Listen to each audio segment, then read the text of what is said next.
For us to bring you Kakaaki Socials, and Ohima Amaise is standing by. Good morning, Ohima. Good morning, Sally. Good morning, Chikodi. Good morning. What's trending? Onnoghen, of course. Okay, good morning, Nigeria. Welcome to Kakaaki Social. I am Ohima Amaise. On this segment of the show, we spotlight the issues shaping conversations in the Nigerian social media.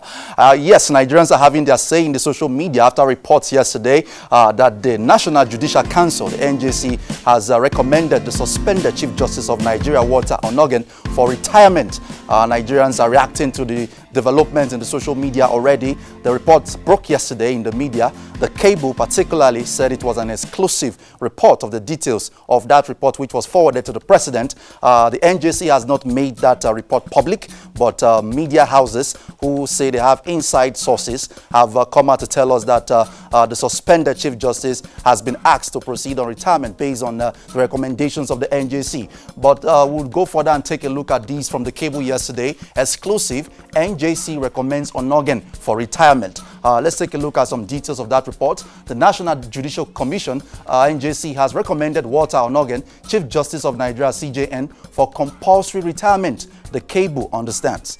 After deliberating on the petition filed against him by the Economic and Financial Crimes Commission, EFCC, on Wednesday, members of the NJC unanimously agreed that Onnoghen has lost the moral authority to continue as CJN with a litany of allegations bordering on misconduct. The council also concluded that Tanko Muhammad did not commit any offense by making himself available to be sworn in as acting CJN without the recommendation of the NJC. This was from the Cable yesterday. We'll take a look at reactions on Twitter. Twitter user tweeting at YouBig1 said, Justice Tanko Muhammad was part of the NJC panel that suspended Justice Obisike Oji for allowing the governor of Abia swear him in as the CJ of Abia without NJC's recommendation. Buhari swore in Tanko Muhammad as acting CJN without NJC's nod, yet Tanko not punished. Onnoghen was trending at #1 yesterday on Twitter, Nigeria. Sumab tweeted and said that's how they recommended the sack of Onnoghen, meaning that subsequent presidents can just wake up one day and sack the CJN they don't like. Our judiciary is gone. Sumab tweeted that. Jeff Phillips tweeted and said, exclusive, NJC recommends Onnoghen for retirement. The Cable. But where are all the Twitter low-budget Ghanese when you need them? Buhari has proven to be a better economist and legal authority than many of you noisemakers here. Jeff Phillips tweeting yesterday, Experienced Witness tweeted and said, if Onnoghen does not face the full wrath of the law, then the anti-corruption fight is a huge joke. There can't be one set of rules for the elites and a different one for the masses. Already, people are languishing in jail for ordinary misdemeanors. I'm just depressed about this. Experienced Witness tweeting yesterday saying the full weight of the law should be applied in the case of the suspended Chief Justice. Wale Ahmed tweeting said, NJC recommendation of retirement with full benefits to me is a subtle way of telling us that the judiciary is indeed stinking. Granting Onnoghen a soft landing is a damning indictment of the judiciary. Buhari should sack him without any benefit. Wale Ahmed posted that. Papa Donkey in a tweet said, long after he is gone, students of politics will study how Buhari, the cabal, not just the person, executed the capture of the Nigerian state in what can only be described as a bloody pseudo-coup. The only question the cabal now faces is how to achieve perpetuity. Papa Donkey tweeting yesterday, Dr. Joe Abba in a tweet said, as is my tradition, I will wait a little while before commenting further on the Onnoghen case. It takes a lot of discipline, but it is the best. Dr. Joe Abba reacting to reports yesterday that the NJC has recommended the suspended Chief Justice of Nigeria, Walter Onnoghen, for retirement. And the case of London Pizza is back in the news, now gaining international recognition. Of course, last week, the Minister of Agriculture was seen in the viral video as saying that Nigerians actually import pizza from London. They order it in the morning, and 6 hours later, it is delivered here in Abuja, Lagos, or wherever, via British Airways. And this issue has made it to Trevor Noah's show. It's quite a comical treatment he has given to that report. Tweeting yesterday, The Daily Show, your Postmates addiction is nothing compared to these rich Nigerians importing pizza from the UK. Let's take a look at this video. If you think you're addicted to Postmates, it's nothing compared to what's happening in Nigeria. The government in Nigeria is trying to cut down on imported food, saying that the imports are hurting the local economy, and apparently British pizza is on the list. While complaining about trade imports, a politician in Nigeria claimed that his fellow citizens are importing pizza from the UK. Do you know, sir, there are Nigerians who use their cell phones to import pizza from London? Buy in London, they bring it on British Airways in the morning to pick up at the airport. It's a very annoying situation. Okay. First of all, British pizza? You're telling me Nigerians are flying past Italy to get British pizza? While you're at it, why not fly past Amsterdam to get weed in Romania? Like, what are you doing? This is so extra. So the story is, rich Nigerians send people to Britain to buy them pizza. Yeah. Which is such a waste of money and time. And also, I can't imagine what the plots in Nigerian porn movies are like, you know? It's like, oh no, it seems like I don't have any money for this pizza. How will I pay? It's like, you don't have money? I just took a $4,000 flight to pick up this lady. I'm going to need you to put on some clothes and get some cash, eh? Boobs don't pay for pepperoni, okay? Get some money, get some money. Trevor, no, I think I can relate with flying over past Italy to the UK to order pizza. It's just like going to KFC to order suya when Yahuza is just around the corner. Okay, we move on from that issue now to this very disturbing issue of a South African caregiver who has been seen in videos that went viral yesterday abusing children in a crash, and this issue has got a lot of social media attention. In the videos you're about to watch, quite disturbing, this caregiver is seen assaulting these children. And let's take a look at how that issue panned out yesterday in the social media. It was let's go and take a look at the Twitter user that shared this. Digo Mosem Mantukane Digomo, a South African, said, please retweet until it gets to relevant people. This is real madness actually. Some people might find this footage disturbing, so viewer discretion is advised. Let's take a look.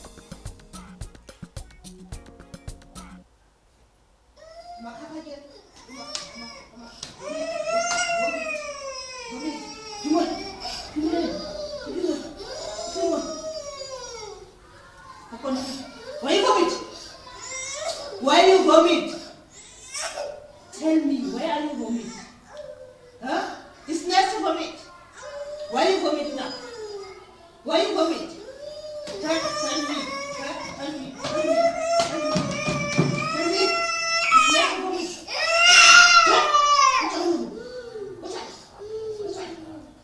It's nice to vomit. Why you vomit? Why? Why?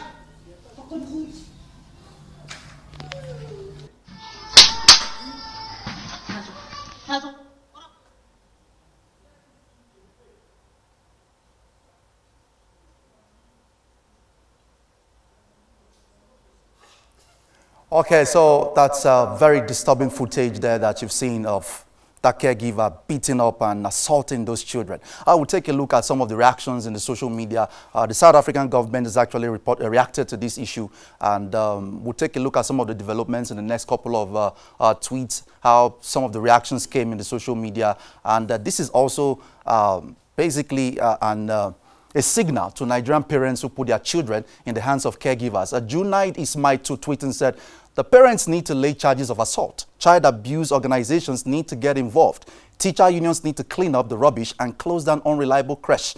The owner of the Carltonville creche needs to take accountability and face the consequences. Junaid Ismail tweeted that yesterday. We'll take a look at one more tweet from Frank Cond Loves. Tweeting said, I just can't imagine the feeling of the parents of the children being abused. This is totally outrageous. It is shocking to see this kind of child abuse.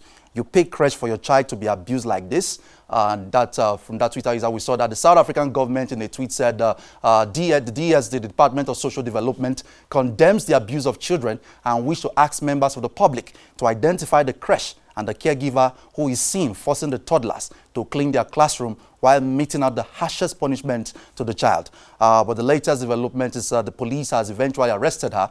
An allegedly abusive caregiver has been arrested after a number of videos of the caregiver assaulting toddlers went viral. She's currently in police custody.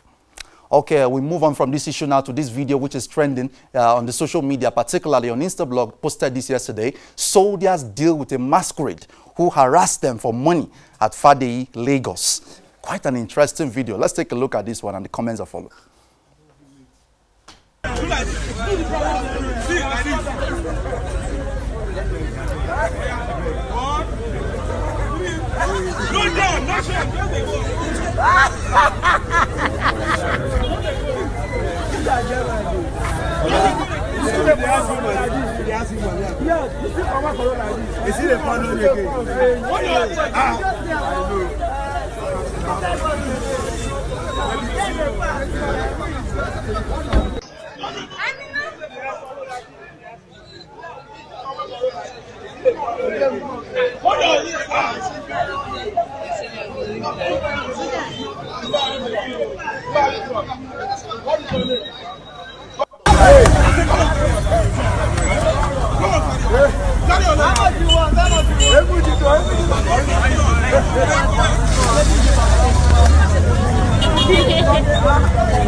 Wow, I think probably it seems the soldiers took that too far. Borojani Ikaye one posting said, this can only happen in Lagos. Make the triumph for Ijebu. Lagos masquerade now for hustling.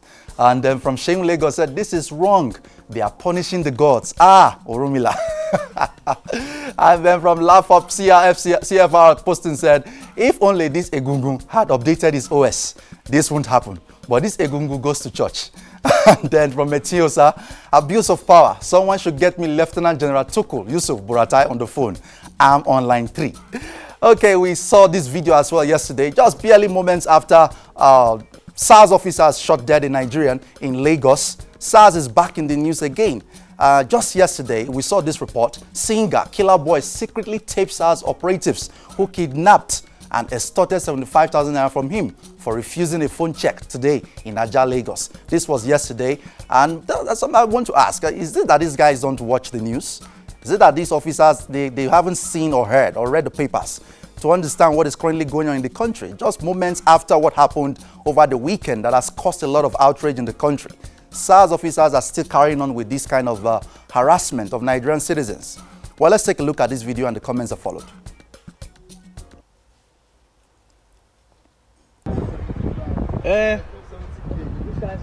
Now I'm 69, which time money? Why they do like that? He said transfer 70k for me. Same money for a pocket. Transfer 70k for him, but he's supposed to collect 5k. As in, he's supposed to add you 5k. This one not even couple. That's why I'm saying. I mean, go, you know, make transfer to my balance. You know, you know, even complete. Balance remain 1,000 something. You know, even make a give and just give him a break. Give not the bed. I give the bed now. I like it. Why walk on the thing got the bed?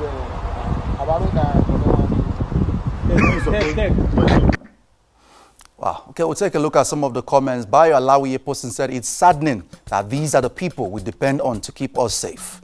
And then we saw more comments yesterday on that post, which is trending right now on Instablog. Let's go on and take a look at more comments. ISK Earthquake posting said, the call to end SARS brutality still won't make sense to some people until them or their loved ones become a victim. ISK Earthquake posted that. Dat Khaled posting said, all I want to say is please don't let people saying end SARS on Twitter push you to arguing with SARS officers who they have nothing to lose, but you do.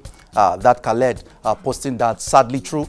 Freezer Skater posting said, my problem with them dissolving this squad is that after dissolving them, most of them will be jobless because 90% of them no go school. And they will eventually go into the main robbery because already they are uniformed armed robbers. They already know how to use guns and they have better idea of the police job. So before they can be caught, it will be hard for the police. They should just reform them. Not disband them. And yesterday, there was report that the Nigerian police has dismissed Inspector Ogunyemi Olalekan, the police officer in the SARS unit, who was said to have shot dead Kolade Johnson in Lagos on Sunday. Police dismissed Inspector Ogunyemi Olalekan for shooting and killing Kolade Johnson and hand him over to the Criminal Investigation Department for prosecution in conventional court. Sergeant Godwin Oji was, however, acquitted. I think this is quite commendable coming from the Nigerian police. The way they have reacted proactively in this particular matter deserves some commendation.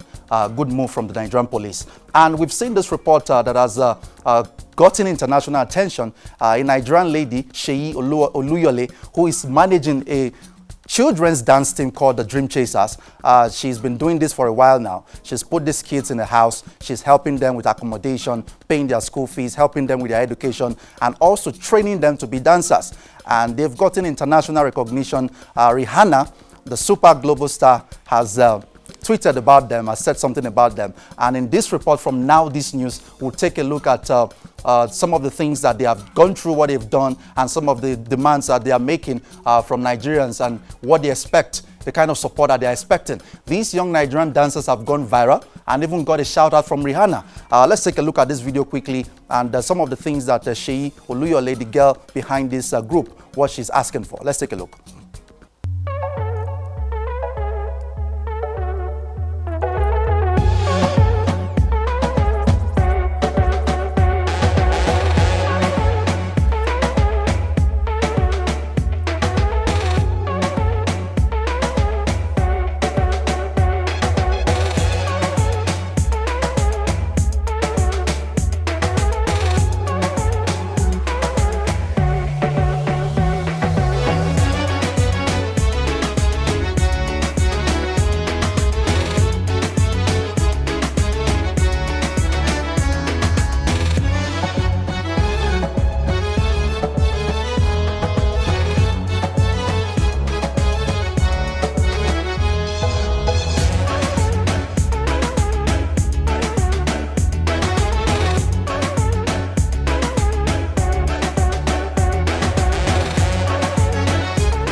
Amazing video there, and you would think they are really getting the kind of support that they need, but they are not. Seyi Oluyole tweeting yesterday said, "I'll tell you the truth, fam, I'm on the verge of giving up. All the reposts from celebs has not translated to funds. Any form of support and help, myself and kids will be grateful. I really don't want to put them back on the streets." Seyi Oluyole tweeting yesterday, and she continued in a tweet which she tweeted at Tiwa Savage. Tiwa Savage was celebrating the new car she bought yesterday, and Seyi Oluyole took the opportunity to tweet this and said, "Congratulations, Mama. Mad love for you. Would you please donate 1,000 naira to help feed one of my former street kids from Dreamcatchers DA for a day? We can also perform at one of your shows so as to earn a means of survival. Thank you." Seyi Oluyole tweeting at Tiwa Savage yesterday, and she also tweeted and said, with 1,000 naira, you can feed a child for a day. With 1,000 naira, you can help a child attend school for a day. With 4,000 naira, healthcare for a month is sorted. Please donate via PayPal, dreamcatchersdanceng@gmail.com or 0122-685-406, Dream Nurture Foundation, Wema Bank. She loyally calling for support there, and Twitter user has tweeted something in response to her and said, Remy Savage tweeted and said, Sheyi, you are doing a great job. Please don't quit. I'll do what I can and also try to rally people to help your project of taking these kids finally off the streets. God bless you, my dear friend. And hopefully the governor of Lagos State, Akiwumi Ambode, if this is one last thing he can do before he leaves office, it will really be helpful to find a way to support these wonderful kids we've just seen, and the coordinator of that project, Sheyi Oluwole, who wants to build an arts academy to help more kids like that. This is where we draw the curtain this morning on Kakaaki Social. Please follow the conversation on social media at Kakaaki Social on Facebook, Twitter, and Instagram. Subscribe to our YouTube channel. Kakaaki Social returns Monday next week at 8 a.m. Handing you over back now to Chikodinaka and Salamatu. Have yourself a wonderful weekend, rewarding one at that.